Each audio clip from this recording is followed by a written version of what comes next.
Quand un Français vous invite à dîner, il est impensable qu'il ne vous serve pas, avant de passer à table, un petit verre, accompagné d'un petit grignotage.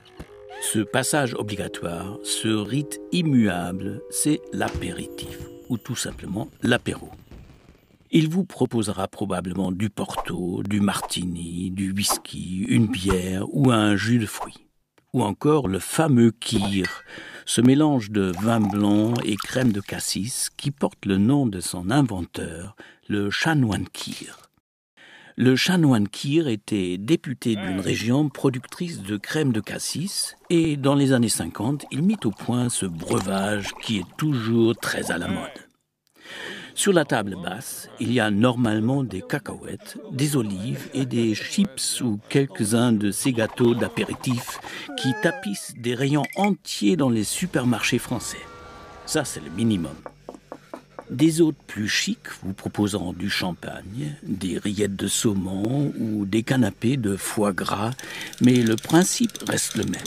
On brise la glace tout en ouvrant, du latin apérir, ouvrir l'appétit. Ce sont en quelque sorte les préliminaires de cet acte dont les Français sont follement amoureux, manger ensemble.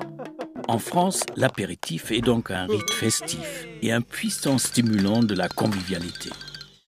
D'ailleurs, n'oubliez pas de trinquer avant de porter le verre à vos lèvres. Vous avez le choix entre chin-chin, à la vôtre, à la tienne, ou plus prosaïquement, santé. Du moment que vous regardez l'autre dans les yeux, tout est permis. Si les Romains semblent avoir introduit l'usage de l'apéritif, ils prenaient à cet effet un vin sucré au miel, c'est au Moyen-Âge que l'usage se répand. Les médecins recommandent un verre de vin un peu amer, coupé avec des herbes bienfaisantes comme l'anis, le quinquina, la gentiane, la sauge, le vermouth ou le centaure. On le fabriquait parfois selon des recettes familiales jalousement gardées et transmises de génération en génération. Une très sérieuse étude récente prétend que 9 Français sur 10 prennent l'apéritif au moins une fois par semaine, mais il paraît que certains le pratiquent au moins une fois par jour. On peut aussi être invité juste pour l'apéro, à la campagne, par les voisins par exemple.